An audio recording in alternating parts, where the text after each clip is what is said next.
and being emotionally safe. You know what I'm saying? There's these expectations for us to already know to be these things, but we were actually programmed and raised to almost do the opposite for years prior. Right. So it's like, how to account for that? How to account for that for ourselves and for whether it be our children, our nephews, Right. I think that's a great question. Up, you know I think that's a great question. And I'll start with the big umbrella statement. I don't have I don't have all right. But some things that I do think are important is, one, people like us who are trying to be good, who ask a lot of questions, and who seek truth, target the children, that our movements, our creations start to move away from impressing our peers and start to move towards targeting the children, right? Creating a better environment via creating a better collective, which will build the environment and essentially be the environment that other people were not able to reach, grow up in when we're dead and gone. So that's one of the pieces of it. I think also we have to stop seeking to please we have to stop making bad music, is what I'm getting to. I was going to try to put it in some super complex, like literal music or just literal, noise? lyrical, the shit, the poison that we put in our own music. Expressions of love, love, love, love.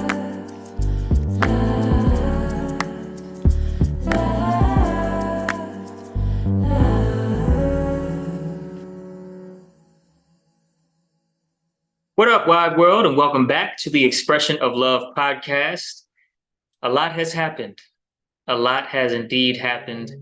I did not know that I would be, taking a break. And then for a while, I didn't know that I would be coming back. But here I am. Today, I am standing up because I am in a new space. Very exciting. And today's guest is Shalom Little. Let me read his bio. Shalom Little, a soul man who makes hip-hop music, born in New York City, schooled in Gwinnett County, Georgia, a humble soul with a warrior's heart who achieves greatness against all odds. Father, lover, manifestor, leader, a resident of rATchLANTA and the land of the ratchet and the righteous. Wow. And we had a conversation that sounds just like this bio. We talk about your soul, we talk about ratchetness, we talk about the right thing to do as a leader, as a family man. I'm not a father myself, but he's a father, and he mentions that. So as a father, we talk about almost everything. Obviously, nothing new under the sun, but we really explore, thinking about things in a way that I hope you really, really enjoy. So without further ado, here is the episode. Make sure to comment, questions and things that you have, as well as like and subscribe if you have not already had the chance. Check it out. 2, 1. What up, wide world, and welcome back to the Expression of Love podcast. It is your host, Sol Xprsn indeed. And today I am sitting here digitally sitting here, if you will, with Shalom Little. I've known Shalom for about 8 years, maybe 9 years or so. We're fans of each other's music and rap style. In fact, we used to freestyle for hours back in the day, back in school days. And yes, this is my man. We're going to talk about, some of our understanding about life, about manhood, about Americanhood, if you will. And let's get into it. Shalom, what's up, brother? Peace, man. It's good seeing you, you know what I'm saying, talking to you in the digital world. We got analog vibes, though, you know what I'm saying? Right, for sure. Can you start off by just providing the people, the listeners, the peeps, with a little bit about who you are, what you do, why? Who I am is always a daily discovery, but you know, I'm Shalom Little, as most people know me. You know what I'm saying? As most people know me for being a recording and a performing artist. Um, I also have been involved in different aspects of creativity and expression, anything from quote unquote uh, grassroots activism to my works uh, as a chef. You know, what I'm saying, literal chef, not just with the rhymes, but with the time and all the other seasonings and ingredients. Man, Word. nigga, hungry right now. Okay. I didn't know you was a chef. I had Yeah, no yeah, idea.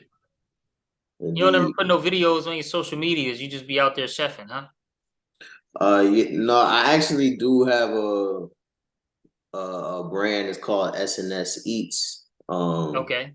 It's on Instagram. It's sns.eats.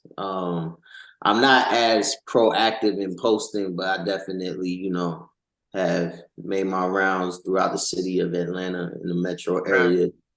Right. Uh, have a lot of experience actually in vegan cuisine as well as, doing, I guess, herbivore and carnivorous, whatever the fuck you want to call it, type Right. foods as well. That's what's up, man. Yeah, that's exciting news. So, well, first of all, blessings to that. Your culinary passions. I definitely be chefing it up here at the crib. I'm My wife and I live a vegan lifestyle, so we do plant-based. I've been thinking though about reintroducing some animal products back into my diet just to see what my body feels about it. Like a science experiment. Yeah, just so you can blow up the house later. Oh, just so you know, we for the audience, as far as me and Soul, our interactions, before the world knew us more as conscientious beings, we rap a lot and talk shit a lot. You know what I'm saying? So I'm not really about to be politically correct. Right. You know? No, we don't. Yeah, you don't have to be here. Yeah, yeah, We're The tagline of this podcast is exploring expressions of love through the lens of curiosity. So our focus here is being curious about what we think, what we feel, what we know, so that we can be more humble with what we quote unquote know. You know what I'm right. saying? And it's all about that. And authenticity comes with curiosity. Because you're open when you're curious. You closed if you think you know all the time, but you open if you're curious. So yeah, politically correct, political schmittable, you know, with all of that. Now, um, what was I getting ready to say?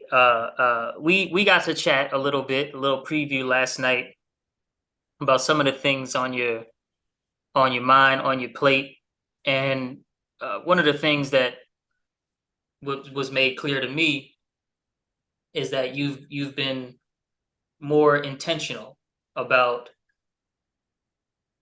seeking, truth in your life, and I'm curious as to know what truth have you found, and how has it impacted um your life so far? Mm.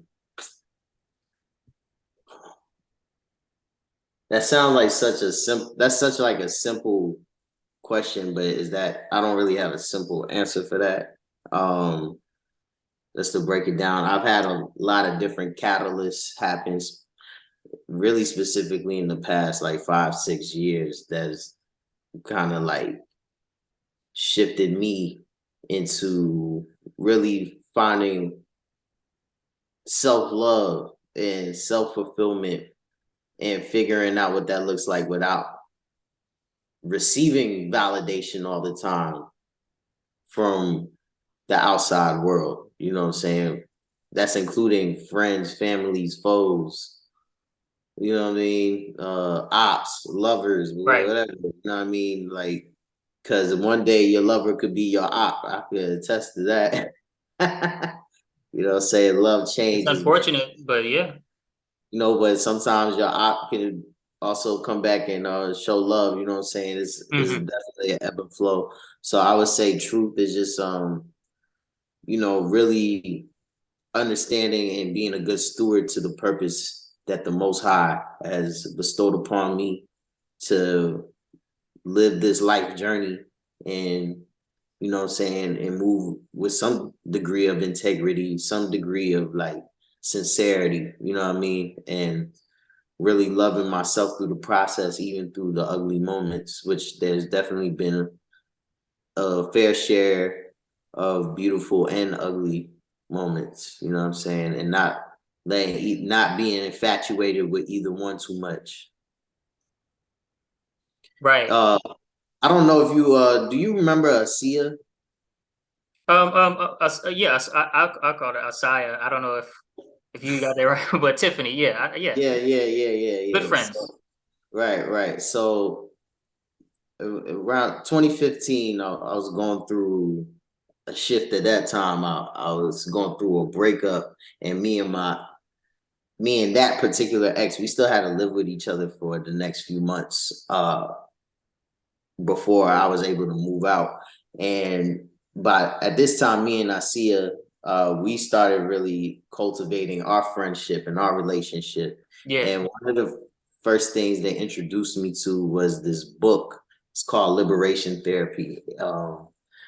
The author's name escapes me, but you know, it's about really these three principles: okay. be, do, and have. You know what I'm saying? Being One in more the time. state, be, be, to do, to have. Okay. You have to be, in order for you to be, you have to be, accept who you are. You know what I'm saying? In that you're able to do what it is that you want or need to do, and in turn you get what you have. You know what I'm saying? Be, do, have. That was the one principle that stuck out. And the other principle is the state of impermanence. You know what I'm saying? That nothing ever stays the same and nothing lasts forever. And so with that, as things have continuously unfolded in my life journey, you know, the good, bad, and indifferent, uh, I come to greater understanding and acceptance that one, you know, things will always change is a constant, you know what I'm saying, for all you metaphorical scientific motherfuckers out there, you know what I'm saying, you know this, or you should know that, you know, change is probably the only constant that exists, you know what I'm saying? And with that, how do you remain to be, you know, to accept and be who you are, to be able to do your service in order to have and receive, you know, your fruits of your labor, you know what I'm saying, Right. whether that be emotional, whether that be work, whether that be your spiritual work, you know, everybody talks about you got to do the work. You know, it's like a lot of little throats like now that, you know, self-care, self-love, do the Hmm. work, shadow work. You know what I'm saying? Right. Everybody's so Trendy. fucking, yeah, Yeah. it's trendy. You know, I don't mind that because No, it has its place, but it can become it's like good food can become, that which slows you down and makes you fat. You know what I'm saying? It's good food, it's healthy, it's whatever, but if too much of anything is unhealthy, essentially. So yeah, nah, for real. And and I wanted to, before you jump back in, I wanted to say something about the concept of if you're always since we're always changing, and not only us personally, but absolutely everything is always changing, right? And constantly, not just consistently, but constantly. There's no moment that looks exactly like the last moment, even if you're sitting in meditation. right. And with that, how can you really fully accept yourself? How can you really fully accept your worldview? How can you really fully accept God? And all of this culminates to the question, like, what are we doing here? Right? Everything is always changing. Everything's, but the spiritually interesting point about that is to know that everything is changing, something inside must not be changing, right? You wouldn't know unless something was still, that everything is moving. Right. There's nothing that's not moving, right? Even the chair or whatever is essentially, moving very fast, which is why you can sit on it. Why your atoms don't pass through is because it's moving so fast that you can sit on it, and your atoms are also moving very fast. So nothing is not moving, but for us to know that both intuitively, like through logic and common sense, and also through observation of, as things do sit still, they decay, and the wind and all of that erodes it over time. Water messes things up. For us to know that everything is changing, something must be unchanging on the inside, and that something is what the Hindus would call the self. It's what, I don't want to get in trouble here for saying it's what the Christians would call God, but it's hard to conceptualize it because it's not a concept. It's the deepest, most intimate reality that you have is this presence that is you, the self, right? Yourself, but is not your ego. It's not your mind, which is consistently upgrading and updating itself. It's not your soul, which is on a journey. It's not moving. There's something still, and that stillness is what makes all of the change interesting, and I think what makes sense of what we're doing here. It just is. Like, it simply is. Or go revert, back to scripture. I am, what I'm saying? It's just, I am, you are, we are. It is. It's just, I'm just me. You know what I'm saying? I'm here. You know what I'm saying? I get it. I get it. And I guess that's the constant variable. That is the constant, which you can measure how things were 5 years ago, how things are today, and what you would like your next 5 years to be like. You know what I'm saying? So yeah. So just getting back to the whole thing about liberation therapy. Mm-hmm. You know what I'm saying? So the book actually isn't, or at the time wasn't available for like US consumption. So a lot of times I would go with my friend Asia to this book club. Asia is a Muslim. So the book club was conducted and hosted by Muslims, so I got somewhat of a deeper understanding about just the Muslim faith and how people Mm-hmm. fellowship amongst one another. And, me being kind of like indoctrinated in the sense of like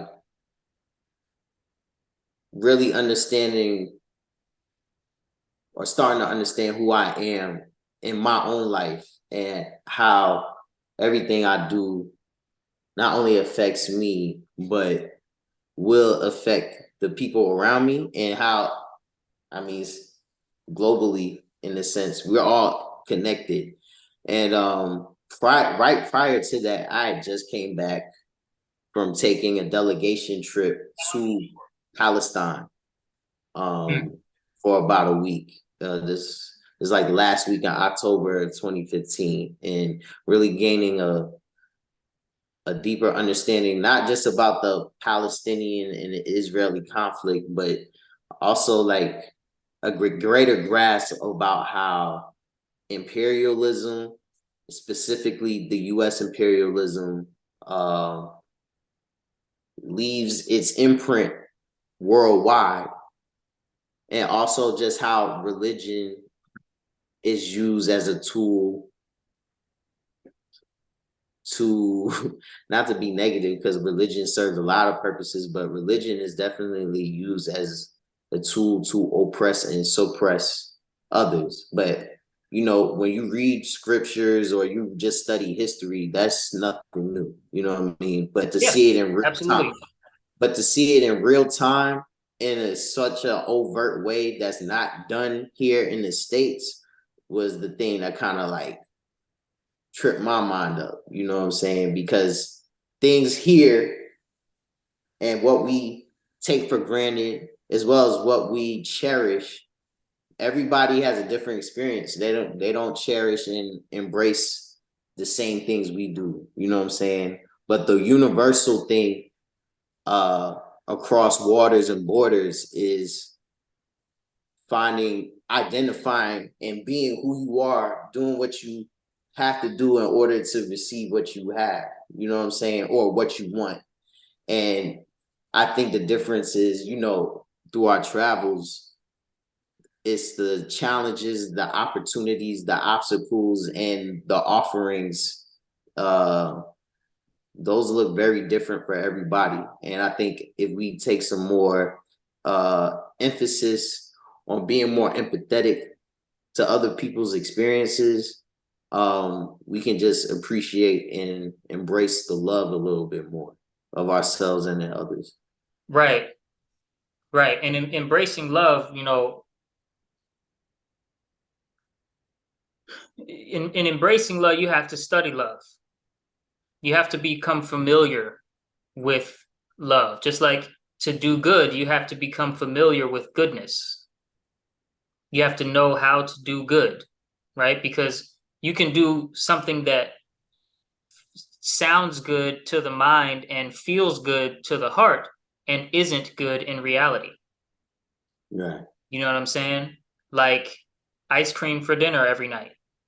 Sounds good to the mind, feels good to the heart. We love ice cream or pizza, you know, whatever your favorite unhealthy food is, right? Dinner every night. Sounds good up here, feels good in here, is not good. Nothing good about it. Right?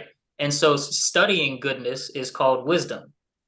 And when it comes to, you know, concepts like imperialism and colonialism and warfare, these things are so incredibly involved, huge, and guilty on all sides of evil, that the wise thing to do is not so easy to come across. You know what I'm saying? Like there are reasons why Palestine needs to leave Israel alone. There are reasons why Palestine has a right to be angry. There are reasons why this side is correct. There are reasons why this side is correct. And why, you know, a lot of the Muslim world, and by that I mean, like, you know, the countries that are Islamic, these sort of Islamic countries, why there's a lot of anti-Americanism in those countries. There's good reason for that. There's evil reason for that. There's good reason for some of the actions that the United States military and political system has taken. There's evil reasons why the United States has done certain things. But the truth of the matter, in my opinion, and I want your response to this, is that evil doesn't have a nation. Goodness doesn't have a nation. You know, they're essentially forces within all beings, you know, especially all people, evil and goodness, as well as the forces and consequences of ignorance and knowledge. You know, all of these forces culminate in people and in people's actions, and not complicate the matter, because the matter is complex already in and of itself, but complicate the path to finding an answer and to solving the problem. You know what I'm saying? But the basic thing I'd like to hear your thoughts on is that evil doesn't have a nation. It doesn't wave a flag. Good either. Good doesn't have a nation. You know what would you say to that? In light of, some of the things that you've been learning recently and stuff. Um, well, just in people in general, or corporations, corporate nations, whatever, you know what I'm saying, Right. bodies or organizations, Right. Entities. Right. right? Because we as people, each individual person is an organization. Organization is just a body of different organs that sit within each other. So technically we all are our own organizations, right? But anyway, um, you know, you know how they say good people do bad things, and bad people can offer you something that appears to be good. I think it comes back down to what you introduced me about what I want to talk about. One of the things I want to talk about is the intention. You know what I'm saying? The intention behind the action. I could do something that seems seemingly good, but if my intention is to manipulate the situation on the long end, you know, that that good action really wasn't necessarily a good action. You know what I'm Right. saying? That's to whoever mind that was in front of, who ended up getting manipulated. Uh, it came off as good. You know what I'm saying? So I know you listed out some things. This group, this thing, that thing, you know what I'm saying, good or evil, but the intention and the foundation for which why their purpose is there, um, I think that sets more of the overall tone about how the relationship is going to go. You know what I'm saying? And there's a lesson to be learned in that relationship. Now, you know, with me respecting the fact that nothing lasts forever, Mm-hmm. eventually these relationships, these interactions will cease and something new will arise. And I think the utilitarian hope is that, for the greater good, there's going to be a happy ending. But what I also know is that's not always true. Sometimes things just end. Sometimes the ending isn't necessarily happy. It just is what it is. So like, intention and what the foundation of where your heart is at, where your mind is at, and what you set out to do, and how you're going to work in cooperation or manipulate other people with their intentions, that's always in the play. You go back, if you go back to the genesis of the Bible, you know what I'm saying? Like that's the story. You know what I mean? I was just thinking about this yesterday. Um, as far as like when people think about loyalty or respect or Mm-hmm. uh feeling entitlement to being treated well. Mm-hmm. You know what I'm saying? Look at an instance of, we'll say, Yahweh, Mm-hmm. God in the Bible, right? Right. He created this world, right? He created everything, you know what I'm Right. saying? And he created this world, Earth, and he created everything, from the grass, the Right. trees, every resources, and then he created human beings who are the children who are supposed to like be stewards of this earth. You know what I'm saying? And for God, how it's described in the book to be like all knowing, all just with good intention. His greatest creation, quote unquote, the human being, is the most disloyal to its creator. You know what I'm saying? And the fact that, you know, people want to be their own God so much without taking in consideration that there are just certain laws, whether that be moral or scientific, that apply to everybody, to still want to break and defy and go against their creator all the time in spite, you know what I'm saying? To spite, to destroy. So what does that necessarily say about the intention of relationship of like the creator who is all powerful, all knowing, not being able to just still be able to avoid the shit that us as people deal with on the day to day. You know what I'm saying? Well, Maybe the I think. exception of that Oh, being mhm. that, you know, God is the best being to exemplify grace, and when to exemplify using the hammer, and you having the wisdom to do so, versus his creations and not having the foresight to do that in the same way, just being caught up in the Not ego. having no. Well, two things on the last part. One, God is not a being. God is beyond being and non-being. I'm just saying, I'm describing it in But the biblical sense of the relationship. You know what I'm saying? even there, it's we can describe God's actions and we can say, you know, that he gave this information to people, that when he created it, he said, and it was good, and it was good, and it was good. But that doesn't describe some like intention for a future that is unknown to God.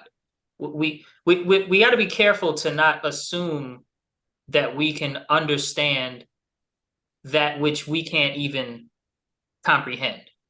You feel what I'm saying? We can't put ourselves, because we put ourselves on the same level, and we're dealing with a higher order of intelligence. We can't, we have to be careful with that. So there's that piece where simplifying, or maybe oversimplifying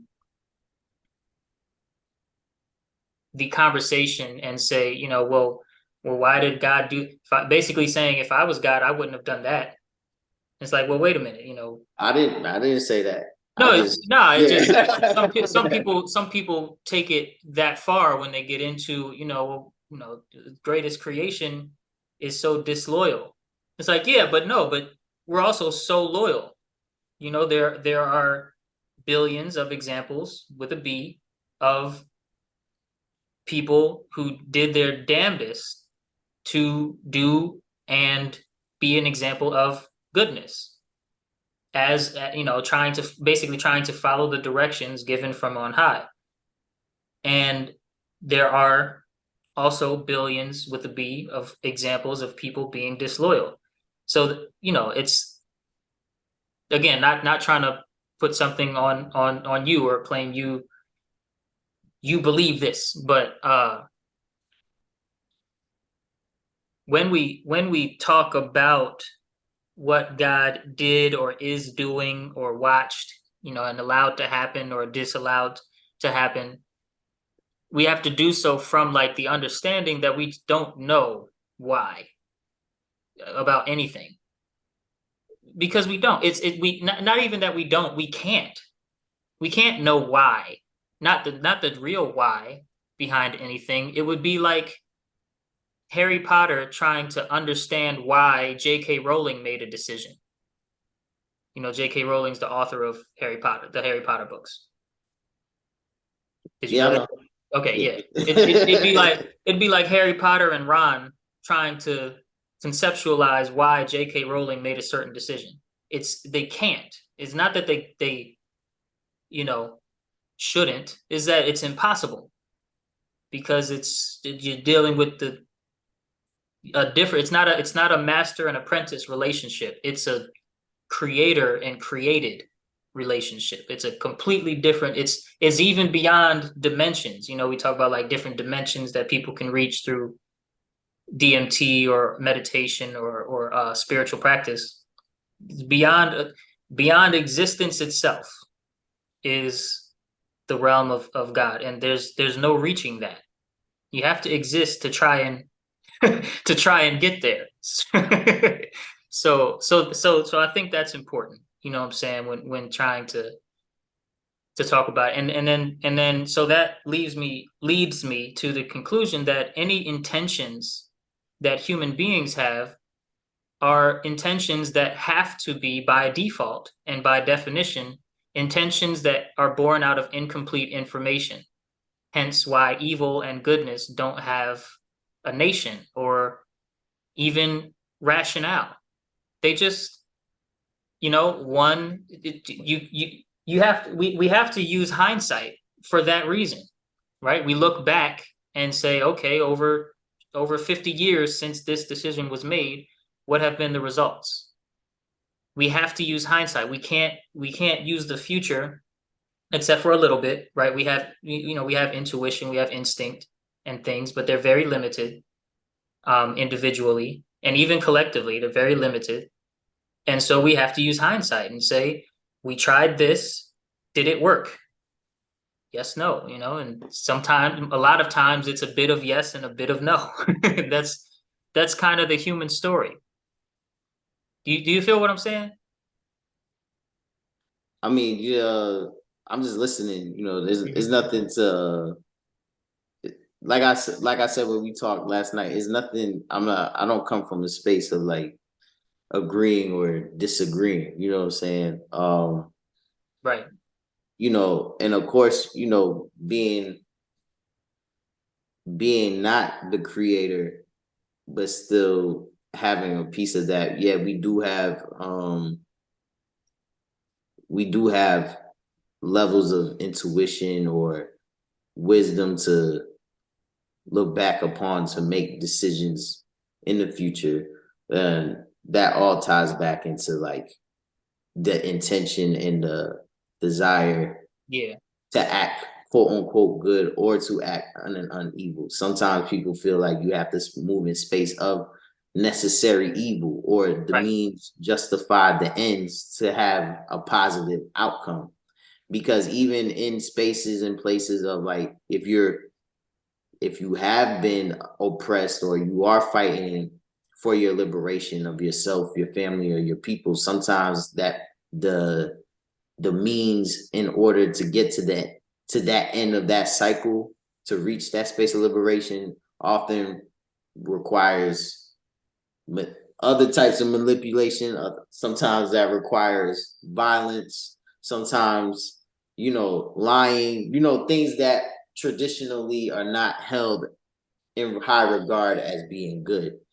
That's what makes life so colorful. You know what I'm saying? And being able, your morality always being tested, and having that, if you have your relationship with the creator, if not being reminded, but being reassured, if your intention is to live in a space of good, that your actions either be aligned with that, or if you had to take some type of ill action, you didn't sacrifice your morality, you didn't sell your soul to do right. that. Yeah. You understand? You know what I mean? And then sometimes too, in spaces of like, maybe not outward, not as drastic as fighting for, liberation of a group of people, but just liberating self from cycles of hurt and pain. Sometimes we take unhealthy or bad routes to try to find some type of soothing, and not maybe always relying on that wisdom or that intuition that comes from God, you know what I'm saying, but still trying to decipher, well, I may not be as in touch with God right now, you know what I'm saying, or maybe you don't believe in a God, you know what I'm saying, but you still have this very real hurt and pain that you just trying to cope with on the day-to-day, and not having or tapping into the wisdom to be able to say, yeah, I know I'm hurting, but maybe I shouldn't turn to this in order to self-medicate and soothe. Or maybe it's a thing where like your analogy with the ice cream is not Right. necessarily bad per se, but when you overdo it, it can become something that has a negative impact. So Right. And I mean, even like, ritual, ritual can become an idol, can become take yoga, for instance, right? A spiritual practice with physical benefits. There, there's this phenomenon that happened, but my wife is a certified Kemetic yoga teacher, so I know this intimately. There's a phenomenon that happens where people, they come to yoga class and they're like, oh, like let's say if it's a weekly class, right? And they come and they're like, oh, I can't wait to get into class today. I had such a hard week. It was my kids, this, my job, this, everything's going to shit, whatever. And they feel, ugh, right? And then they do this yoga class, spiritual practice with physical benefits. And they have a euphoric feeling at the end of it. And they're like, oh, yes, thank you so much. This is exactly what I need. And they're all hugs and smiles. See you next week. And what yoga is supposed to do is yoke you with quote unquote spirit or God. You're supposed to become more in line, more aligned, more grounded in the God's presence within you. Yet when it becomes an idol, when it becomes something that you start to inwardly worship, and I don't mean people are outside of the yoga studio fucking, doing I don't crazy. know the way some niggas be Right, is but like so you see exactly what I mean. We interrupt this program to bring you the expression of rhyme. It is now time for me to interject a rap verse into this conversation that me and my guests are engaging in, touching on one or more of the topics that we talk about. I really hope that you enjoy this segment. Please tell me that you do by liking and subscribing, as well as commenting your favorite line. And now I'll hand it over to Rapper Soul with the verse. You have to study love to embrace love. Same goes with goodness to stop evil when it takes love. Align itself within the frequency based in love. Essentially, you gotta know love so you can taste love. What makes love unique? It's perfectly balanced. Between emotion and an action, love is built like a palace. Strong and ever present, love can uproot the malice, discourage the judgment, unless justice gotta pick up his mallets. Creation has beginnings, but creator does not. God is beyond existence and the maker of thought. So you cannot use the mind to see the sacred it's taught. You must tap into the center of the grace in your heart. Pleasure seeking leads you down a road of disappointments, doing different things to try achieving shit that's pointless, making hella green or seeking sex with different joints, just repeating vicious cycles and healing from different ointments. It's disjointed from the life of better choices. Wisdom doesn't hide. It is you who avoids it. Cut the noises, leave excuses in the trash where they belong. Be strong. We all have our destined appointment with the Most High. So go strive. Into the pool of knowledge, hit a nosedive and don't hide. When you're called to confront bold lies you hold high, bro, try. Just let go. Vibrate on the next plane of your conscience's coastline. Thank you, Rapper Soul, for your dope rhymes. And now let's continue with your regularly scheduled program. But when it becomes something that you worship, it replaces God, which is, it's like I think the third commandment. You're not supposed to do that. In terms of the biblical text or the Torah, the Old Testament, replacing something means that now you need it again and again and again. And it becomes your God. It becomes why you do what you do. It becomes what you do for. It becomes your thinking behind all of your major decisions, right? And it's the same thing with the drug addiction. It's the same thing with a porn addiction. It's the same thing with a addiction to having certain interactions with people, whether that's fighting or sexual interactions or what have you. these rituals, these things that we keep doing again and again, often become idols, and we idol worship them. And this is directly tied to not studying goodness, not learning about one's own potential for mistakes, and it just, I would say, not believing that there is an intelligence that left instructions. You know what I'm saying? I mean, I happen to believe that there's a higher order of intelligence that, if not here, I wouldn't be here. You know what I'm saying? That left some instructions, that didn't leave instructions in the most clear and concise, one size fit all way, because the universe wasn't made like that. He made the instructions the same way he made the universe. And I happen to believe that, and since I believe that, there's no door I can close where no one is watching. And I am not perfect. I'm not even anywhere near perfect, but I try to adhere to the instructions because I know something is watching. And more importantly, I know God is judging. I know there's judgment, right? I believe that God is just, and I believe that there's an afterlife. I believe, when people talk about their ancestors and communicating with their ancestors, you can't do that unless there's an after flesh. You feel me? I believe that there's some sort of afterlife, although I don't know what that would be. I don't know if people who can astral project actually can access this realm, but if they can, awesome.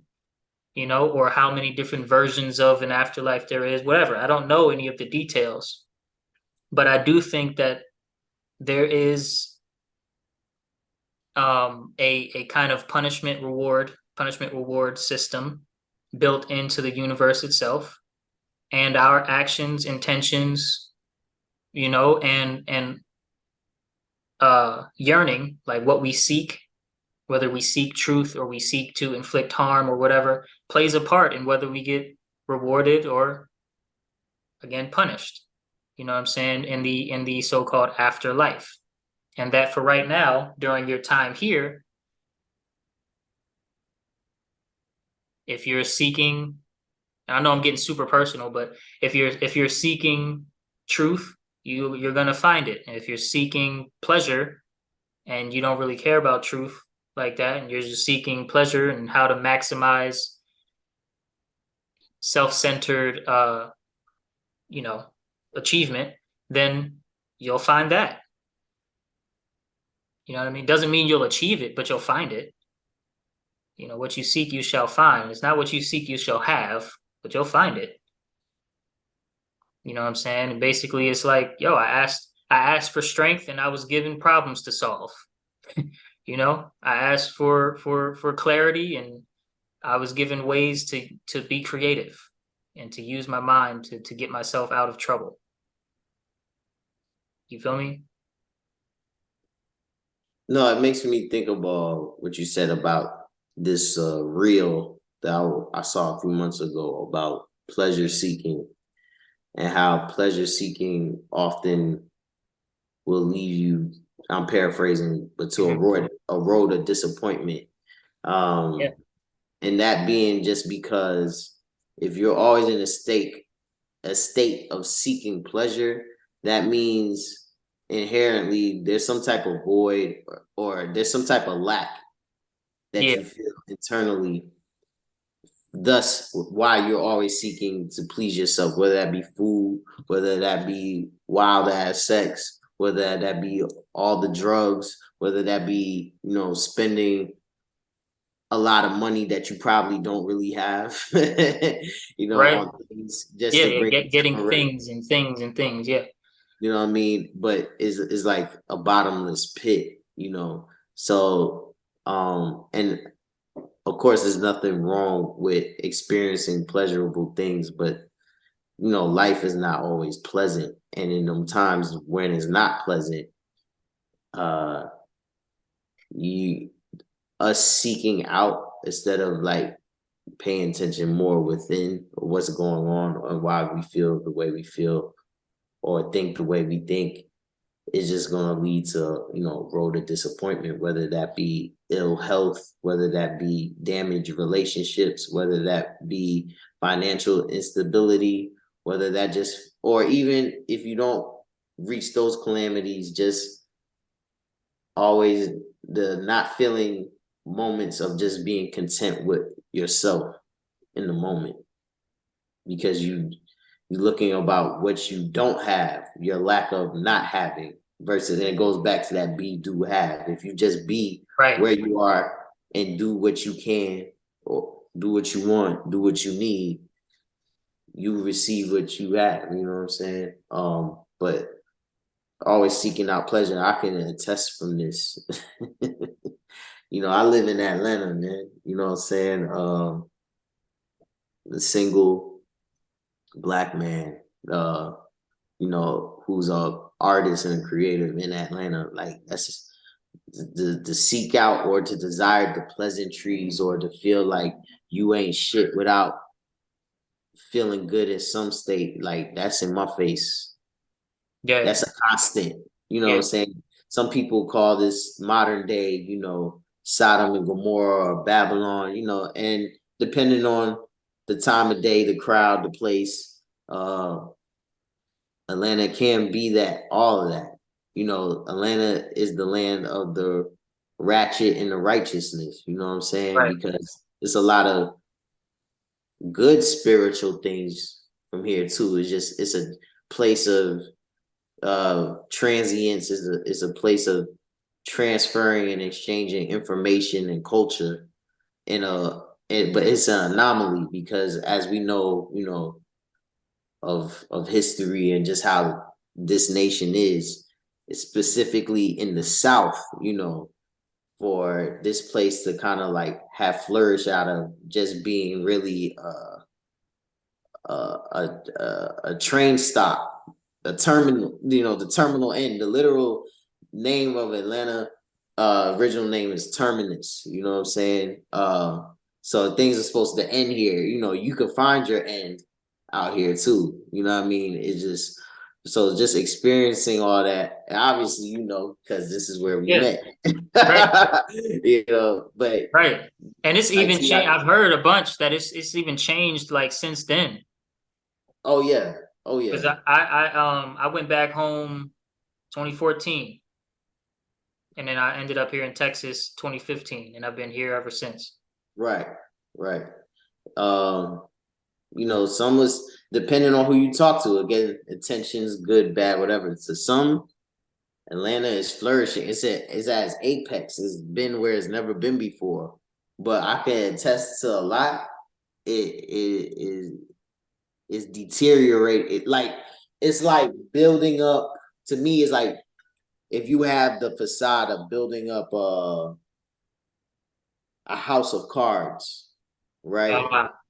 The house of cards, the designs of the cards, the shit look flyer than ever. They put in there different angles. They able to layer it. You got multiple buildings in one complex. You could facilitate a mirage of an oasis of water in there, but the inside of the building is rotten. Gotcha. It only takes one ember to start from the bottom. Right. That's what it feel like. Somebody blow on that shit. That's what it feel like. You know what I'm saying? Yeah. And so being a single Black man who's also, a father of two young boys. Bless. And even navigating that relationship, like with them and their mother, or how that looks like in that space of doing that here, has been very interesting. And the pleasantries, or the appearance, or the facade of pleasantries, is at an all-time high. It's cheap as fuck and is easier to get than a peace of mind. You know what I'm saying? Mm-hmm. But you gotta fight for your peace of mind. You gotta fight for your joy that's within. That's, if you don't, regardless of what you have, money wise, status wise, or whatever, you know what I'm saying, throughout these past few years, I can only but notice to a certain degree people's regard of me personally, or how they interact or don't interact with me. You know, some years ago when I was rolling with a crew of niggas and we was doing all the shows, all the concerts, you know what I'm saying, having all the house parties where we had whatever you like, the girls, the weed, the, you know what I'm saying, the liquor, Yeah. the freestyles, whatever. Yeah, niggas, oh yeah, niggas want to pull up, turn up on you. But like, you know, I've had I've had some challenges and some mishaps and some missteps and some spin the block moments. You know, those people usually are not around. So then, or those vices become detrimental. Right. Uh, Even though they make in some cases even become more accessible due to, you know, what rabbit hole that I may have fell into. But with that, I'm just saying, like, you have to find and fight for that joy for within to sustain, and know that to a certain degree, everything going on the outside, even the pleasantries, is bullshit to a degree. You know, and I think that that talks to the importance of religion, because, and I think all the religions that I have been exposed to, save for maybe Buddhism, if you interpret Buddhism a certain kind of way, they all almost tell you that you have an obligation to be happy. You know, the vices, the drugs, the women, the or men, if you're, you know, whatever, the The popularity, popular, thank you, the fame, popularity, the validation from other people's opinions, all of that is yearned for in states of unhappiness. When you're happy, you kind of chill. You know, there's a phenomenon that happens where you may be excited, but you're like outwardly, but you're very chill if you're happy. You know, and everybody's experienced moments of happiness. You know, things may be going on, you may be busy, but if you're happy, busyness doesn't feel like busyness, right? It's when you're unhappy that busyness suddenly becomes so heavy, and so drag yourself out of bed and all that jazz. The the importance of religion, I think, is highlighted in knowing that and experiencing that, because in in highly religious communities, I'll say small, you know, communities where we can look and, you know, this percentage of people are kind of highly religious, like self-identify as highly religious and raise their kids a certain way. In those communities, there's always less crime, there's always less early promiscuous behavior, there's always less drug abuse in those communities. Now, I don't mean fake religious. I mean people that, or communities, excuse me, that are full of people that try to follow the rules, that aren't perfect, but try to follow the rules as best they can. And I'm not even saying that all, you know, all crime is, you know, there can be unjust laws on the books and stuff like that. Like, I think a lot of the laws surrounding marijuana are too harsh in a lot of states and cities, and in some states it's completely legal, and you can, you know, walk down the street, but nonetheless, the results are still good. And I think even an atheist would have to admit that if more people tried to follow the rules of a higher order of intelligence, well, a just one, so, you know, a higher order of intelligence, then a more peaceful, more harmonious human collective would emerge out of that. And it wouldn't have to be the elimination of the ratchet or the elimination of even something like violence, but it would be the rationale behind it becomes more sound. You feel what I'm saying?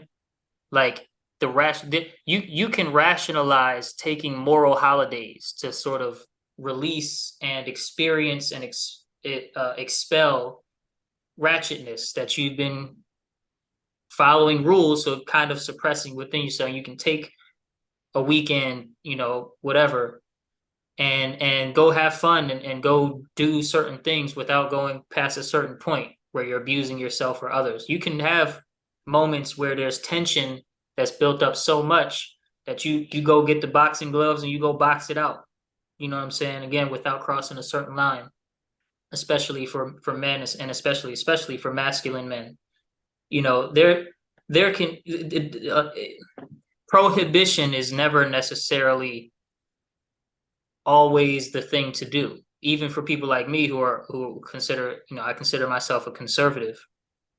I want to conserve the good values, but I don't want to eliminate bad behavior altogether, or what I'm loosely calling bad behavior altogether. No offense to anybody out there, but I do want to celebrate good behavior. You feel me? Like, two things can be true at once. You can celebrate good and not think it's necessary to try and totally eliminate bad. You know what I'm saying? You don't even really know what good is unless bad is present. You feel me? Like, unless it was hard, you don't care if you won the race, unless it was difficult. You know what I'm saying? Like, when no true gamer gets a new game and plays on easy mode. Not a true gamer. It doesn't happen. Right. You know what I'm saying? Only narcissists do that because they have this need to elevate themselves. But if you're not a true narcissist, you play on at least medium, if not hard mode, when you're a gamer and you get a new game and you're excited to play it. You want to feel something.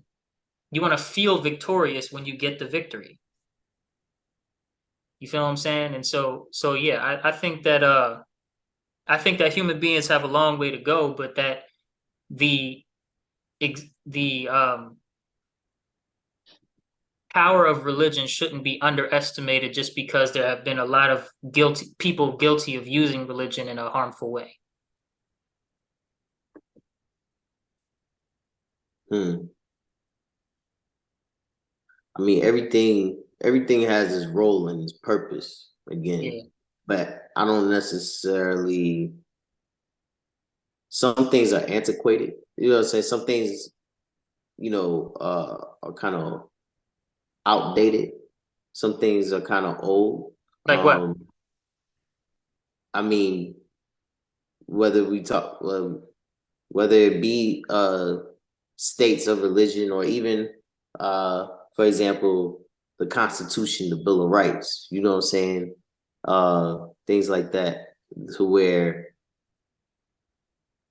over time, because we are evolving as people, things either need to be updated or you should start something new. You know what I'm saying? Because, for example, if you try to take a comparison to like a car, you know what I'm saying? If you're not maintaining your car, if you're not updating your car, eventually your car is going to tinker out. It's going to break down.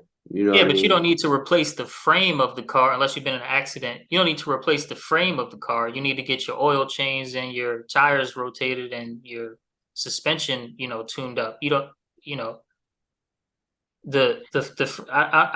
well, But the Bill of Rights has like the freedom of speech, freedom of religion, you freedom know of what I'm saying? exercise. But at the same time, niggas is not riding around with uh the Model T frame anymore either. Mm-hmm.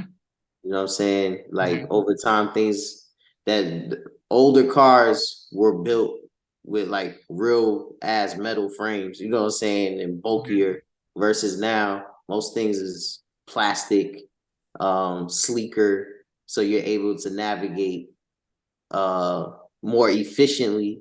And you know what I'm saying, like there's certain things, like when it comes to like these laws, whether it be political, whether it be, you know what I'm saying, mathematic, even with math, you know what I'm saying, the way that the kids do math now, the process is way different from even how you and I used to solve math problems over a course Right. of 20, you know what I'm saying? It's not that the foundation itself of the law Right. of That was exactly the word I is was getting not, ready to say. but it's Yeah.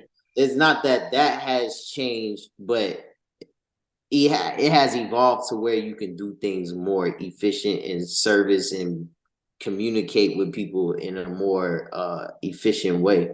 You know what I'm saying? So it's like, but sometimes, and specifically when you have people who have investment or intentions to keeping things the same because it caters to them better and not necessarily for the greater good of everybody else, you know, that causes more problems than it causes. Well, okay, I think I understand what you mean. Not with the antiquated part in terms of the founding documents of this country, but I think I understand what you mean by the greater good, like things working out for like everybody, or getting close to that, getting closer to things working out for everybody. But I think that gravely underestimates how many people um are bad people. I'm sorry. You know what I'm saying? Like, just that's kind of the most simple way to put it. Like, there's um the reason why there's no easy way to lead a country is because if you have a country, even if you have a village, most people in it will be cowardly. The next highest number will be bad, and then a very small group will be good. That's human beings, right? Good stands out because it's rare, real goodness, not claimed goodness and with the words, but real goodness stands out. Great people, we call good people great people because goodness is so rare. Depending on the circumstance, because you know, you could be a coward one year, then the next year you could be, I guess, that next level, whether that be the brave but bad or the godly or good. You know what I'm saying? You Put could it this get that with put it this way, bro. circumstantial a lot of times. Because I get what you, yeah, but I disagree. I think, well, put it this way: most people don't want to be told about themselves. Oh, Good people do. absolutely. Good people do. Good people accept themselves. Most people do not, and that's very clear to see. I don't know. There's some people who I've encountered in life who I guess you could label as bad and accept that they're bad. You know what I'm saying? If you bring them to the fact and don't desire necessarily to change from that. You know what I'm saying? Like it's just and there's some people, but most people, I will agree, most people don't like being told the truth about themselves. About You know what themselves. I'm Like, saying? they can handle the truth about humanity and the truth about my neighbor and the truth about my classmates, but they, in terms of turned back in this way, Yeah, most most people people, don't, yeah, yeah. don't care to hear it. You know what I'm But saying? and my point is, good people do though. Good people somehow that they have all the same feelings, embarrassment and a yearning for validation and all of that. They have all of the same feelings. They're human, yet they know the importance. Somewhere along the line, they've learned the wisdom, which again is the study of goodness, that um you have to confront and improve yourself in order to, or you have to, you're continually have to improve yourself in order to be and remain good. You So can what only you do just as much as you know at this moment, and that's why you keep learning and keep trying. so so what it sounds like you're describing is like the process of emotional intelligence. You know what I'm saying? Being able to, you know, a lot of times process things that you could easily get offended about or stay in your lack of, you know, understanding, but actually utilize that as an opportunity to grow and better yourself. Um, So here's the thing Well, with but there are varying degrees of that. Like there are some very serious degrees that can go to. You know what I'm saying? so Depending on where you sit and how powerful you are. Yeah, go ahead. so my question to that is, are we discussing that you can only be good if you have some type of high or intermediate degree of emotional intelligence? And then also it's like people even being aware of what emotional intelligence is, like, because through my travels thus far, a lot of us, especially a lot of us as Black men, we don't really exercise emotional intelligence Right, to the point of where, you know, we can get a greater understanding of ourselves, of our purpose, and our acts of service of what we right. owe to the people around us. So, but yeah, but definitely the first thing about, are we Is discussing it? saying Yeah. like you can only be good if you have a certain level of emotional intelligence? I think that there are prerequisites to being a good person, just like there are prerequisites to being a good piano player, a pianist. Okay. You know what I'm saying? Yes, you have to get to a certain level of not just emotional intelligence, but also mental intelligence, spiritual intelligence, intuitive intelligence, right?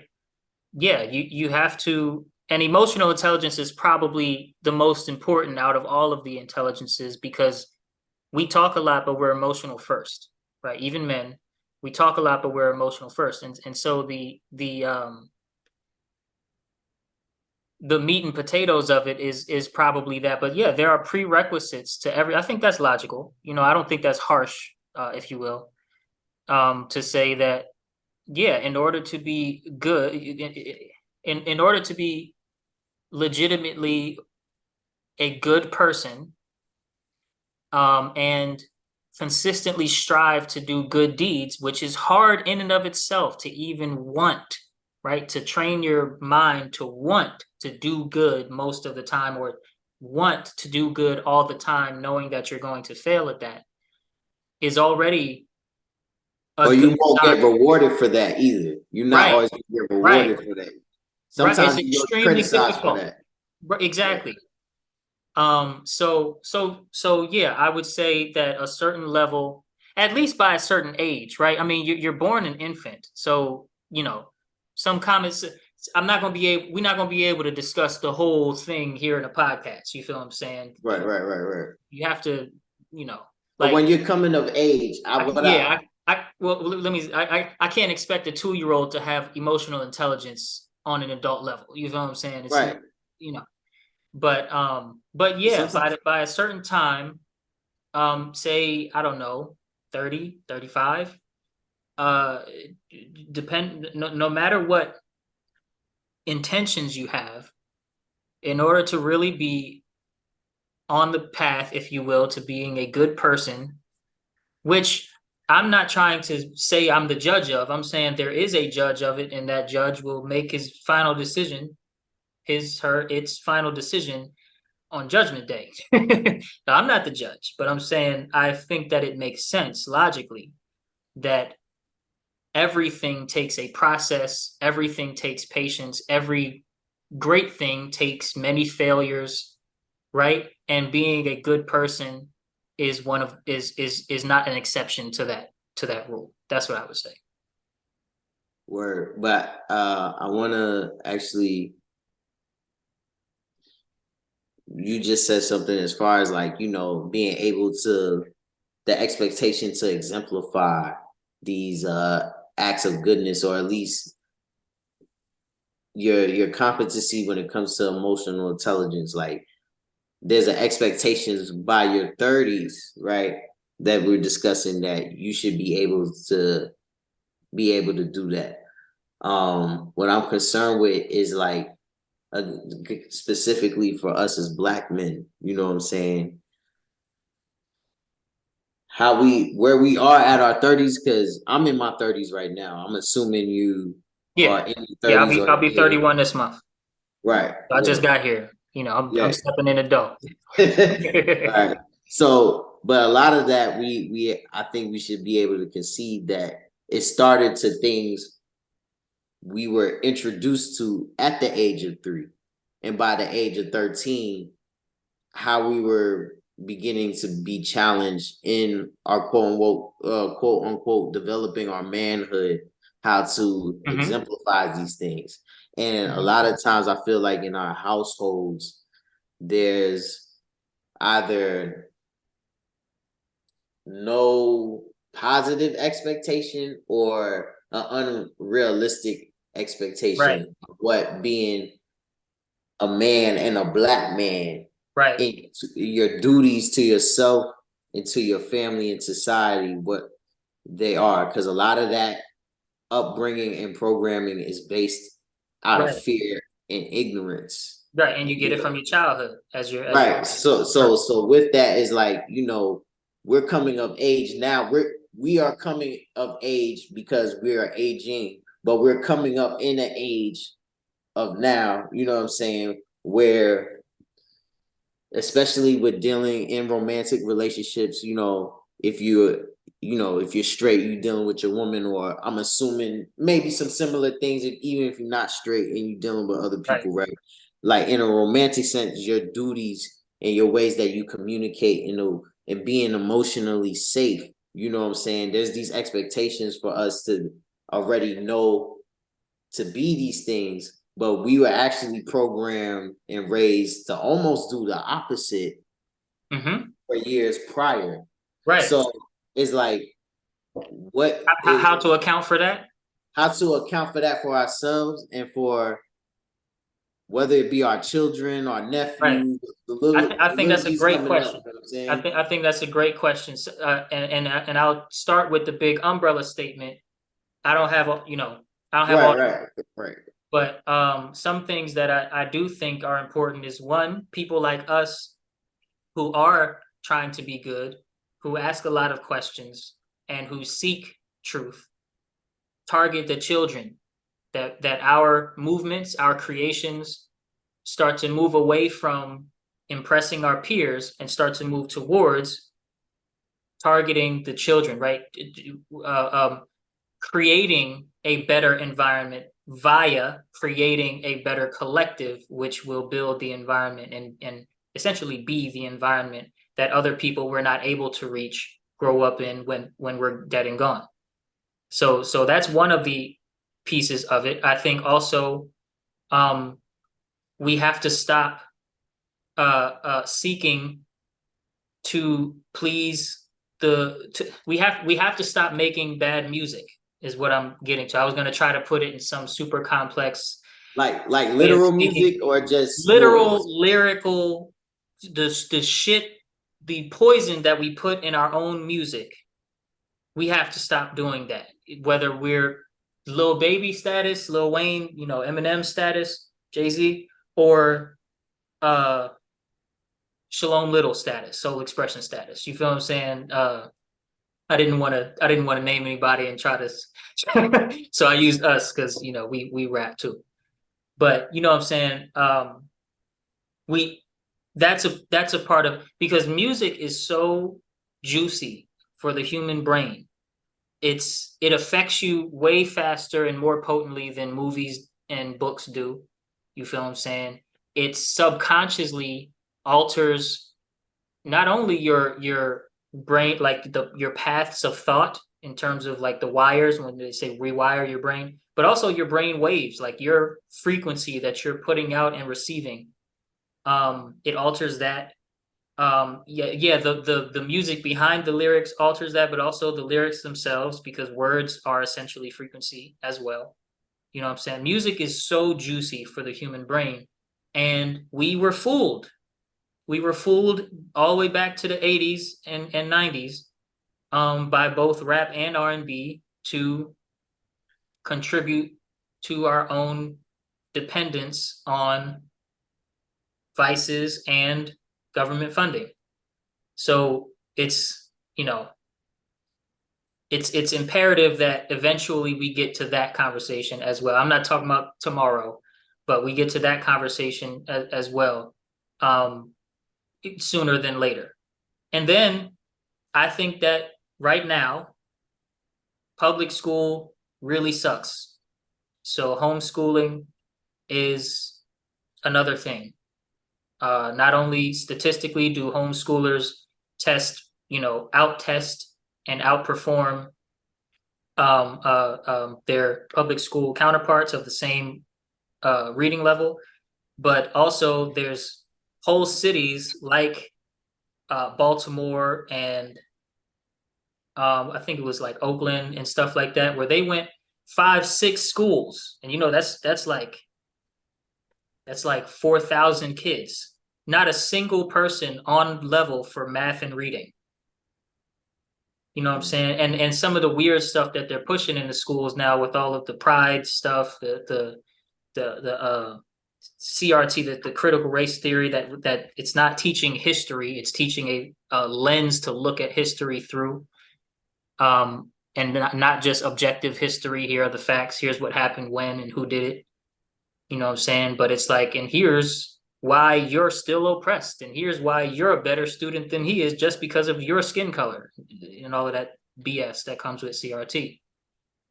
These things that I just named, in terms of us just in the community where we can practically reach as we are trying to improve our own self, like your 2 children, or if you do find yourself in a situation where you either have a job or you're volunteering or doing something where kids are involved, targeting them with the truth, and then dealing with your own kids' education. Very, very much involve yourself in your own kids' education and not let them be indoctrinated by the machine. And then the music are 3 really good answers that don't answer your full question, but are good starts. You feel what I'm saying? To taking the environment into account when talking about solutions. That's what I think. At least when it comes to Black America. You know what I'm saying? There are solutions for America as a whole, and there are solutions for Black America as well as foreigner America and whatnot. You know what I'm saying? But and then lastly, I just want to add this part. We should be grateful that we're here. This country is nowhere near perfect, but it is a lot better than almost every other country in existence and in history. Almost every one. You know what I'm saying? And it's because of a lack of gratitude and I'll admit, obviously, a lack of knowledge of history and world economics and the world, a lack of knowledge in general, and a lack of gratitude that we don't even want to improve this place. Because if you hate this place, why would you want to improve it? You'd want it to die. You'd want it to be dismantled and be, part of a revolution that dismantles the establishment. Women can drive. You all can vote. You can criticize your government. You can criticize your media, and go to sleep soundly at night. You can own a gun and protect yourself against tyranny if need be. Hopefully you won't need to, right? But you can also use it to protect yourself against robbery or whatever. You know what I'm saying? Like this, and freedom of enterprise is a very, very good thing. Yes, it means that it's really hard to get started, but you can start up a business and keep trying if you keep failing for as long as it takes for you to get it right. You can try. You have the freedom here to move to a different state, a different place, to network, to meet people, and to enterprise your way into greatness. And there are more and more Black millionaires that come from absolutely nothing every year. No matter what the recession, no matter what because freedom of enterprise and the capitalistic system works. It's not perfect. Nobody is guiltless in history, but this is the land of opportunity, man. You know what I'm saying? And so I think a lack of gratitude and a lot of anti-Americanism in the rhetoric that we should stop as well. But that's more like a solution for America, not just Black America, but including Black America. And we have a right to be mad in Black America. I'm not erasing history, right? I'm not erasing history, but I am celebrating the present. Indeed. I mean, obviously, you know, and I appreciate you know your honest thoughts. I guess that was sort of a question. You know, these are things that uh important for all of us as black men, black boys to be thinking about. You know, and there's multiple degrees of things to address. I because I'm kind of a emotional, sensitive being myself. Mhm. Um, I'm definitely a lot more concerned these days about how we're treating each other on our day to day interactions. You know what I'm saying? How we project our insecurities via, um, you know, in violence. And I'm not talking about just in physical violence. Most violence takes place with this and with this. How we're talking to our children, how we were talked to as children by Right. our mothers and our fathers, you know, Right. because let's kill that stereotype that you know all black children just grow up in fatherless homes. That's definitely not the case. You know what I'm saying? Um Well, we have the highest rate, but yeah, I mean it's like 74%, you know, but anyway, which is alarming to me. But I yeah.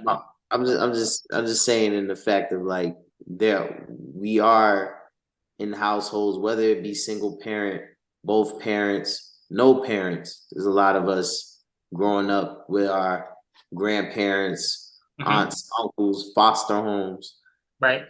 how we are developing, you know, in the space of like of lack, of lack of like compassion, of lack of like um understanding that you know we can kick that whole rhetoric that in one sense that the black man is God, right? But also I think because we've been oppressed upon that, you know, if you are black, you supposed you're supposed to be like a superhero. You're supposed to like get it out the mud. You're supposed to pull yourself out from the bootstraps and you know what I'm saying, and have this certain type of hardness about Mhm. you, and you're supposed to be, you know, the breadwinner and the financially stable and all these things. But then on another sense, you know, you are supposed to be sowing your oats and you know these bitches ain't shit, you know what I'm saying, and you know what I mean. But then in another sense, you know, you're supposed to love your mama, It's but these crazy, bitches ain't man. shit, you It's know, or your crazy. fathers ain't shit, or you don't need the father in the home. But then you expected, you don't, your mama don't need no man, but then you expected to be the man or don't be a man. You know what I'm saying? Like it's Right, right. Well, and you know, the chaos is the point of the, let's say, the devil's plan. The chaos is the point. There's no, the devil's not looking for power over human beings. He's more powerful than human beings. The devil is looking for human beings to serve him via chaos. And and that's, you know, that's why there's so many conflicting things when it comes to this movement of my authentic self and what I need for me and my joy and all of these things that lead to, again, like you said, I don't need a man, but you know my son is the man of the house, but I can teach him how to be a man. Or I'm a woman, I don't know what it's like to be a man, but he, you know.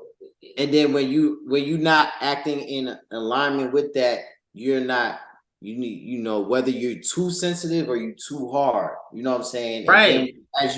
as you get older and get into your relationships, romantic relationships, you still repeating the same pattern. We got a lot of mommy and daddy hurt issues, and we Hmm. project that out into the families we are creating, or at least attempting to create, or relationships we're attempting to foster, and we end up projecting and bleeding on to the next person that didn't have shit to do and it's with and it's those empty. burdens.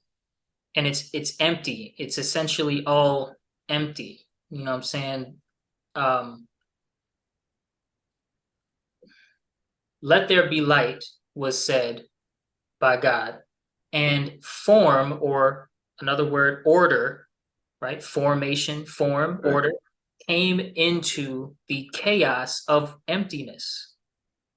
Emptiness is chaotic because it's nothing but potential. So potential can, whatever. Order has order. Direction. Yeah. It directs your steps. You know what I'm saying? Something I wanted to put you on game about, and I'm not saying these to ignore what you were really saying, but just something that I don't know if you've been exposed to these facts or not yet. But another reason why one of the fights that I'm fighting is the fight against fatherless homes, especially in the Black community, because of these facts. 90% of American inmates are men. 75% of those men, Black, white, and blue, grew up fatherless. 63% of youth suicides, fatherless youth. So you're 5 times more likely to commit suicide, or and like 20 times for attempting suicide if you grow up without a father. 90% of homeless runaway children, same thing. 85%, right? These super high percentage points. 85% of children with quote unquote behavioral disorders come from fatherless homes. 80% of all rapists, men or women, or male or female, are fatherless homes. 71% of high school dropouts come from fatherless homes. You know what I'm saying? And none of these rape does, but most of these don't make you, like, if you're a high school dropout, that doesn't make you a bad person. But in the grand scheme of uplifting and birthing, if you will, a more harmonious society, you'll want to have some smarts about you, and so you'll want to do good in school. You feel me? Or at least you'll want to do good in reading, writing, arithmetic, right? Science, the things that school are supposed to be teaching. It doesn't make you a bad person because you've contemplated or attempted suicide. You know what I'm saying? But again, in creating a better society, we want to lessen things like depression, anxiety, bipolar disorder, and these things. You know what I'm saying? We want to do our best. And so while there is intricacy and complexity around the topic of fatherlessness, right? There's a lot of situations where the father's not completely absent, right? Sometimes he may not be in the home, but he's very, very involved. Sometimes he's there for 5 years and away for 2 years and back for another 3 years and away again for, so there's complexity, and Black men and whatnot should not be targeted and singled out for, this is what you Black men do, and this is why you're ruining America. That's completely false and not true and should be condemned as a message. But at the same time, there is a problem. And part of the problem was with the rhetoric. Men ain't shit. I don't need a man. These hoes ain't loyal. Sow your seed, and men, when men cheat, that's okay, but when women cheat, it's not okay. Stuff like that. A large part of it is rhetoric. A large part of it is in the music. You already know, hip hop, especially popular hip hop, is full of detrimental messages about the Black woman and about women in general, and just disrespectful and nasty towards women. But even though the problem is complex, these solutions tend to be simple, not easy, but simple. The solutions tend to be simple. I think we need to value the family more. You know what I'm saying? Let me be clear for anybody who watches this. So For sure. because because you've brought this up specific a few times. Of course, we're dealing with multiple hip hop generations now, because hip hop Right. has been around Getting older. for really 60 years. You know what I'm saying? But these problems I'm speaking of have been around before the inception of hip hop. You know what I'm saying? But definitely, I feel like with the timing of like the popularity of rap music within the 80s was same time of a lot of this stuff with Crack epidemic. Reagan and Iran Contra. This is all at the same time. And the threat the rap industry and independent Black entrepreneurs in the rap industry presented that the rap industry for more or less was co-opted to support the status quo, to pushing that message of negativity. Because if we are going to talk about hip hop and rap, and obviously, we both engage in that, Right. So there's no hatred for rap. Right. You know what I'm saying? Throughout the 80s and up until we could say 92, a lot of the rappers getting signed, getting pushed, they were pushing a message of purpose and consciousness and awareness and revitalizing the things that their parents were doing in the 50s and the 60s within the Black Power movement, within the civil rights movement, within or just goodness, the progression of Black, the progression of Black women, you know what I'm saying? That intentionally, as far as marketing and promoting those artists, by the time of the popularity of the Chronic and more of the hardcore rap getting pushed on the East Coast, that wasn't by accident. That less Tribe, more Wu-Tang, you know what I'm saying, less Far Side and more West Side Connection, you know what I'm saying? Just the contrast, which at the end of the day, me personally, I love and appreciate all these artists because they all reflect different facets of the Black experience, but the oversaturation up to the point where we are now, where literally if you play records from me on the radio from 5 different artists, I'm gonna think it's the same artist because they all sound the same frequency wise, literal frequency. Talking about whether the auto tune, the melodies being played, the type of instruments being used to indoctrinate us as this is the vibe. It's turn up, turn up, turn up. And then you have 5 different artists. All of them sound like they're from Atlanta, but none of them are from Atlanta. Talking about the same shit. Definitely that's just an issue with just creativity and being stagnant and everybody following this path of groupthink anyway. Right. But as far as the issues dealing with, whether it be hyper masculinity, toxic masculinity, disrespect for the Black woman, disregards for children, the overindulgence of drugs and other things, those things were already in place prior to Can't Stop, Won't Stop, to the hip hop, you know what I'm saying? All that shit, that was already in the mix. So, but it's just, it looks different now. It looks more severe, you know what I'm saying? And I think we have to get to the root of why, certain traumas that our fathers, our grandfathers, our great grandfathers, in cycles, we were talking about that last night, dealt with, but didn't necessarily always have the emotional intelligence to comprehend and really take a step back to examine how these behaviors and these things in my environment are not only affecting me, but they're going to be affecting my children and my ascendants. I think now is the time to be more proactive and forward to challenge, because things about deconstructing certain practices and ways of thought and the ways that we abuse ourselves and each other, abuse our family, that's going to take a lot of work. It's going to take a lot of uncomfortable work, but the work has to be done. And definitely, I think that's part of the purpose of why, I've made the type of music that I've decided to make. Right. Why you have participated and made the rhymes and music that you've made over the years, because there's a sense of duty and there's a sense of integrity. And I'm not saying either one of us are higher or lower than anybody else, because trust me, I be out here and I'm still figuring this shit out.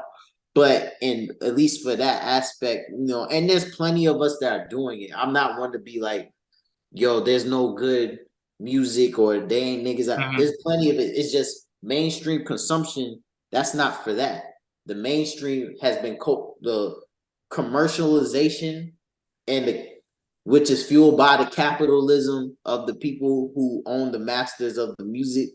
You know, there's a reason why you hear the same 5 songs 20 times a day within a Right. 4-hour period, and you're not hearing this plethora of other artists, which is Right. it reflects and people catch on. That's why most people don't listen to the radio now. And that's also why we can't blame individual rappers, right? But we can send the message that, all right, look, as a people, as a culture, as a rap culture, this needs to change. And so as many people as we can get on board, we are not going to do that anymore.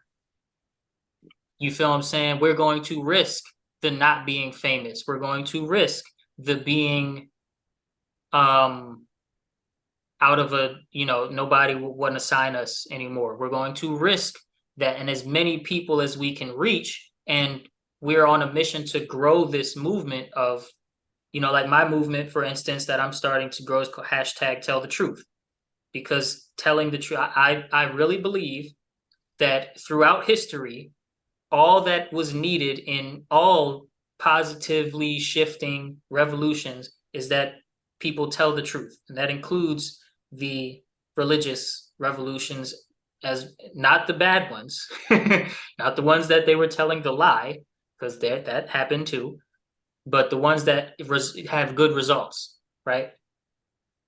Is all we need is to tell the truth, and we need to get more people in line with telling the truth. And then what that means is perpetually telling the truth, not telling the truth once and then still doing the thing that perpetuates the lie behind the scenes.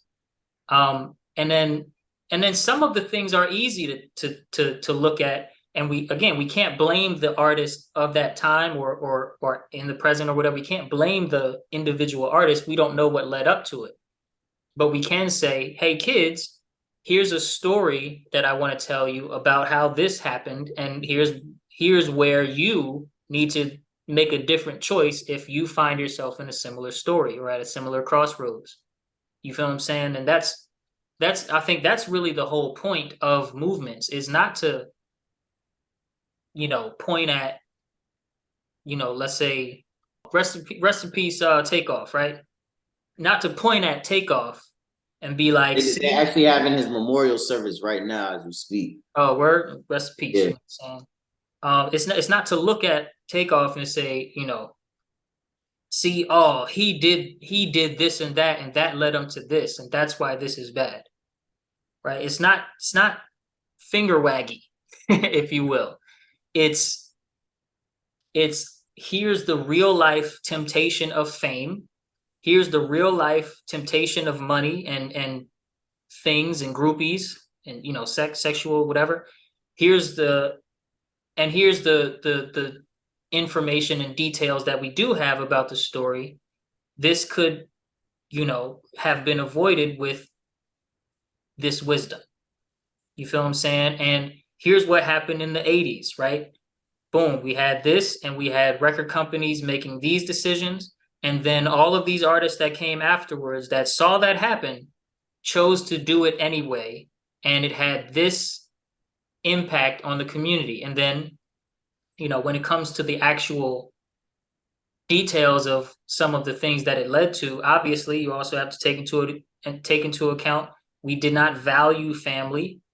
We did not choose to value family. We didn't choose to value not needing drugs for happiness and whatnot. And we didn't choose to stop playing and buying the music. We didn't choose to do that. Now we have the result. Hindsight, again, we have to use hindsight, right? It's never about blaming. We have to, okay, these were the results. Here's what we have to do now. You know what I'm saying? And again, a lot of people are not willing to look at themselves, so they don't even want to, because if it means that I'm going to have to change my habits, then I might be too cowardly. And or it's just inconvenient. You know what I'm saying? Definitely when you're dealing with like people of power and wealth, who are, you know, influencing and making certain decisions. Yeah, morally, I know it's best not to, you know, perfect example, right? So I live like in the southwest SWAT region of the city. A lot of these corner stores who are owned by like Asian or Arab people, you know, they sell certain things in these stores that you're not going to see in Alpharetta. One in particular, being Stem and Brillo. Do you know what that is? Or for the, okay, so Stem and Brillo is sold for about $4 to $5. It's the glass stem and twistable Brillo that is used as a filter for people who smoke crack. So basically, it's your crack pipe kit. You sell it. They call it stem and Brillo. You buy the glass stem, Right. Brillo, for about $4 or $5, and just like how they sell, you know, Lucy's and stuff in the store. You know, you're not supposed to technically sell illegal cigarettes because the government doesn't get anything from when you sell single cigarettes versus when you Right. sell. But come to my But- house and dump on the floor a bunch of guns and drugs. right, you know, I right, won't make touch it accessible. You know what I'm saying? But like, no. Listen, what will come to my actual address, mine, Sol Xprsn's address, and put down a box full of guns and crack, and it will never be used. It will never be sold. Why is that? Because I would choose not to use it. I would choose not to pay you for it. And I would choose to value the health of myself, my family, and my community over having fun with some things that life has to offer because I have wisdom. Now, again, we're not to blame people that have chosen the other thing. We're to teach the children, okay, look, here's a story. This happened, and these things got dumped into the community. Here's what we have to do moving forward, because this may happen to your community when you're an adult. but it's also not just about the consumers, the producer and the provider of the said, you know, commodity. So Absolutely. my point is that, you know, when you talked about people sometimes not making decisions of doing good out of cowardice, I'm saying I agree with that, but there's also people who make that decision because that's not the financially wisest thing to do. You know what I'm saying? Because these people who own these stores, for example, that I'm talking about, where they, you know, and some of these stores are being extorted by the local drug trade. So drugs is being sold out of these stores too. You know, they know that, okay, technically what I'm doing is illegal, even just selling the paraphernalia, right? But I'm still going to sell it because it makes me money and I have a family too. You know what I'm saying? These stores have been around the neighborhood for years and years and years. And I'm pretty sure most of these business owners, they have families, they have children, they send their kids to school and buy clothes and have, you know, family meals and vacations and stuff like that. Right. They got bills to pay. Right. You know, but it's so, yeah, they could, for instance, just really sell like actual real food, like real produce, and you know, stuff that doesn't have like red 40 and shit like that, and yellow number 5 in it, you know. But financially, it's financial. The capitalist is mindset. I buy low and I sell high. I can buy, you know, buy these Right. I foods, can get crates of Cheez-Its if for foods that's 50 not really real, cents. Right. and things of substance to get you out of your regular sober state, Right. and all is going to cost for real. The other cost outside of the fiat cost is the cost of your morality, and Right. people would pay that. But if you challenge somebody on that, it goes back to what you said. Oh, I don't talk, because you actually got to look into yourself. They'd rather look into their wallet. You know what I'm saying? Hence the movement is tell the truth. So it's not about, I'm going to force you out of this community, or I'm going to force, you know, I'm going to make sure that, you know, in 10 years, a black person owns this store and does the same dumb shit you're doing. No, it's it's in 10 years, nobody's going to be buying Cheez-Its and crack pipe kits and things from your store. You're going to have to sell something different because we are going to be buying it else. We're going to be doing something else. You know what I'm saying? And Right. that's the movement. You know what I'm saying? We're going to, through time and through however much people we can practically reach, do something different, do something better. And you're not going to feel it tomorrow. You're going to wave me off and say, whatever, get out my store. But once you stop making sales and stuff starts sitting on your shelf for, past the expiration date and stuff like that, and all your white bread goes, gets moldy, then you're going to start, okay, maybe you put some kale in this bitch. You put some kale in it and people start buying it. You know what I'm saying? Whatever it is, right? People like to make fun of vegans because of our kale. But, you know what I'm saying? Like, let's put some kale in this bitch. But no, like we are going to systemically tell the truth, and everybody. And here's the thing, right? Because often when I say, the movement is tell the truth, and the solution is that we have to tell the truth, people say, well, what's the truth?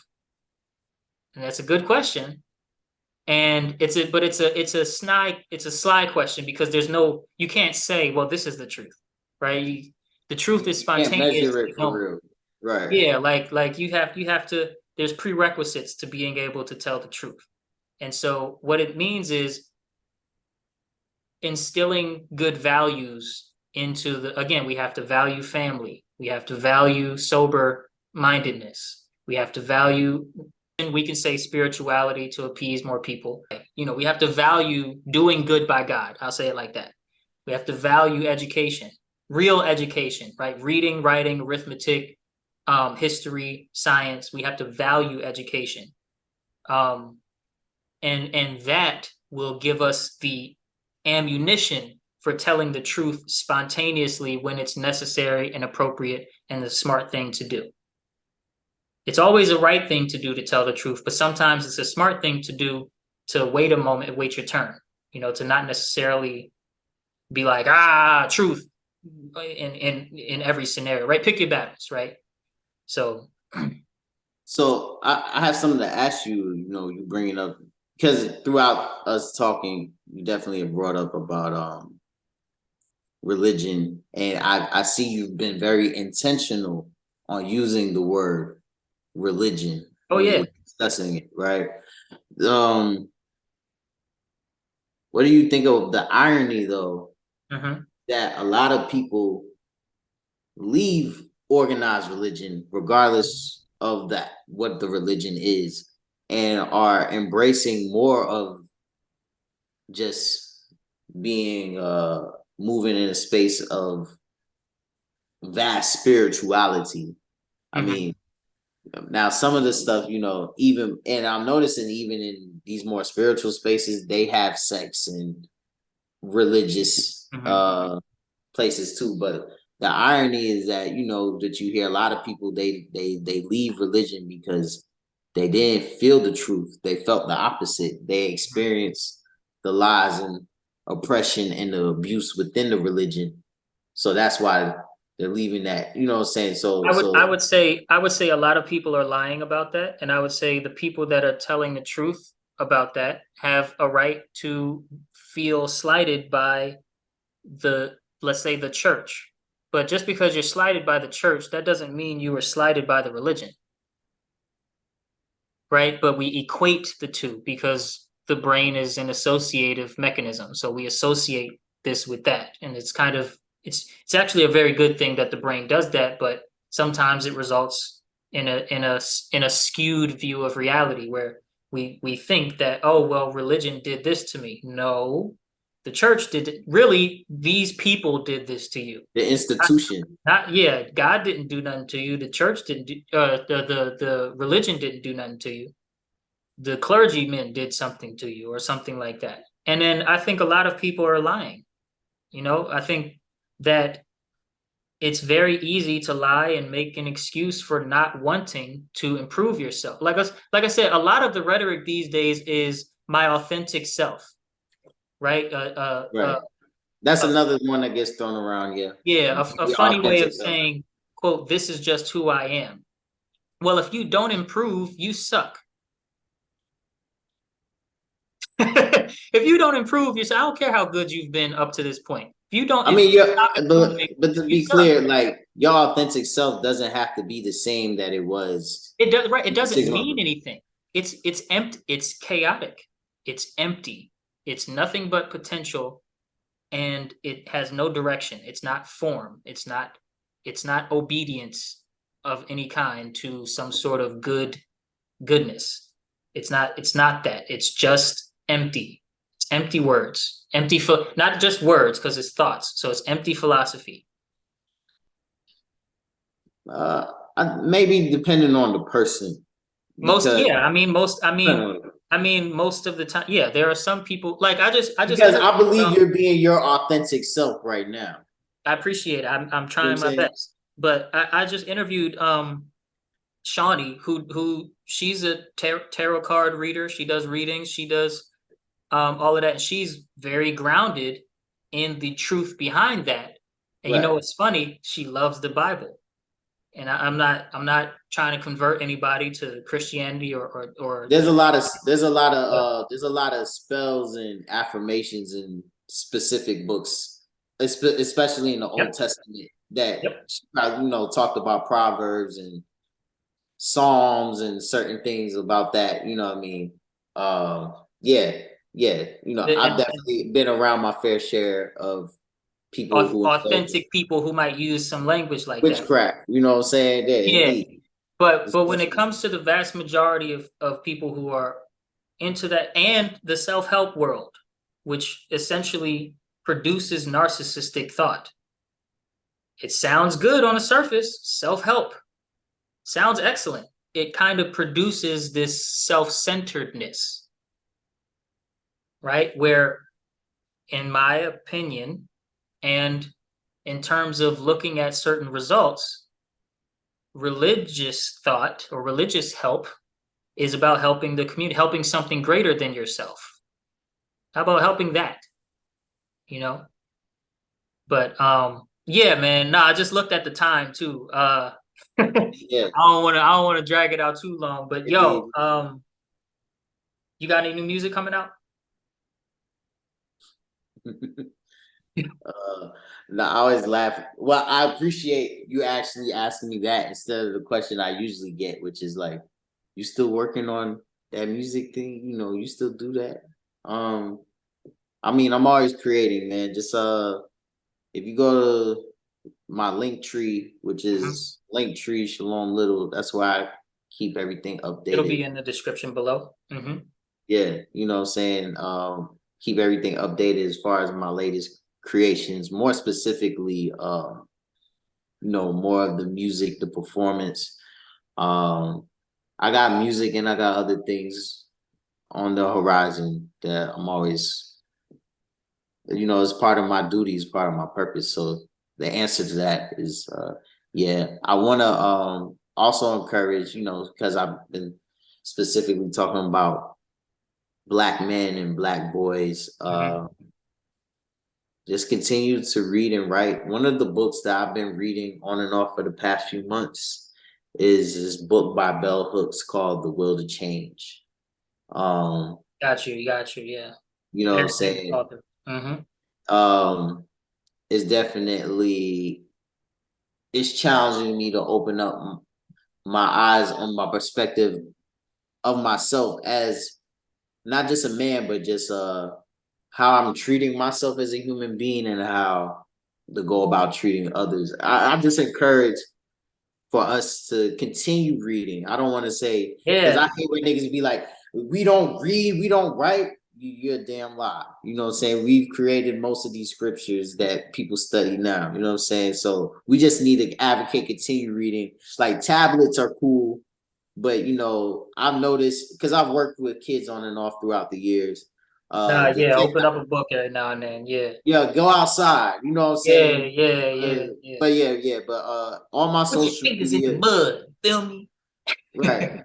On my social media, everything, my music, my videos, anything that you want to find out, you just search my name, Shalom Little. You'll find it. Awesome. Awesome. Awesome. Well, it would not be the Expression of Love podcast if I did not ask you this last question here. Feel free to answer it as fully as you need. Question is, what is love to you at this stage of your life and development? What is love, bro? Love for me is me discovering every day better ways to be kind and accepting of myself. Love is doing for self first, in the aspect of like, if I don't shower myself with certain experiences and certain lessons, how will I in truth be able to share that with people who I say that I love? And showing love to me is being my best self in order for the people who I love to experience the best part of me, and we can exchange and build upon that. So that's what love is to me at this point. Word. Word up. Word up. Do for inward, do inward goodness so I can do outward goodness. Right. Wonderful, man. Hey, thanks for coming through the podcast. Really appreciate it. You know what I'm saying? It's been a minute. When was you talking about this? Like 6 months ago? Something like that. It was like August. It was like August or September. We talked about it, and I was waiting for the perfect time when I reached this certain, I guess, Zen state of acceptance and realization of what I got going on. But that's kind of a facade in a way, because that, even if I was to reach that, there's something new that's going to pop up tomorrow to challenge that again. So, absolutely. Yeah. It's been great. Expressions of love.